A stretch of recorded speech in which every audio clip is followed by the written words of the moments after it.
as the question says, a block of mass m is placed on a triangular block of mass m, which in turn is placed on a horizontal surface as shown in figure. Assuming frictionless surface, find the velocity of the triangular block when the smaller block reaches the bottom end. So this block is here. When it reaches this point, we need to find the velocity of this mass capital M.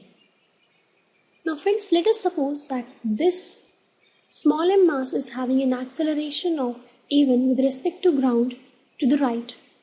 Then this will be having some acceleration to the left, a2, because we will having the external force to be 0, which means that acceleration of center of mass has to be 0. Now friends, also let me take the acceleration a downward along this wedge with respect to ground. Now I can say that the acceleration along the wedge of small m with respect to capital M is g sine alpha, as it always is. It's coming down the wedge, so it's gonna be g sine alpha with respect to that wedge. Also, a1 is the horizontal component, so I can say that a1 is basically g sine alpha cos alpha, and moreover I can write that mass into a1 minus a2 is equals to ma2. Basically, what I said was that acceleration of center of mass has to be 0.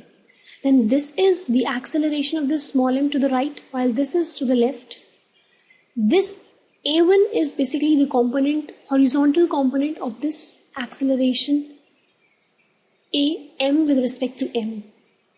So this is with respect to ground in the horizontal direction, and so it is from this, because acceleration of center of mass is 0. From this we come to know that a2 is mg sine alpha cos alpha upon m plus m. Let me mark as equation number 1. Now we have found out the acceleration of this block capital M, but we need to find the velocity v after some time. And what's that time? That time is when this block comes to this ground, to the bottom level. So let me find that time, and then I'll put in the equation to get what its velocity is. So friends, for that, applying for this small m block, I know that S equals to ut plus half at square. And thus I can write it as h by sine alpha, which is the length of hypotenuse of this wedge, is equals to half a t square. So time comes out to be 2h upon a sine alpha. Now a is actually the acceleration along the wedge in downward direction with respect to ground. So what's a? A is basically g sine alpha, that is with respect to this wedge in downward direction. Then a2 cos alpha, because a2 is this, so cos alpha, it will be here. So a minus b2 cos alpha gives me the g sine alpha minus a2 cos alpha gives me the acceleration a. Now I can employ the first equation of motion for this capital M block, that is v equals to u plus at.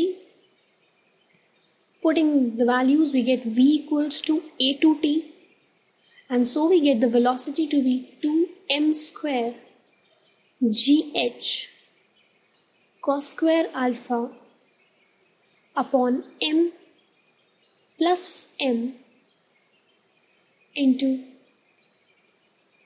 m plus m sine square alpha whole to the power half.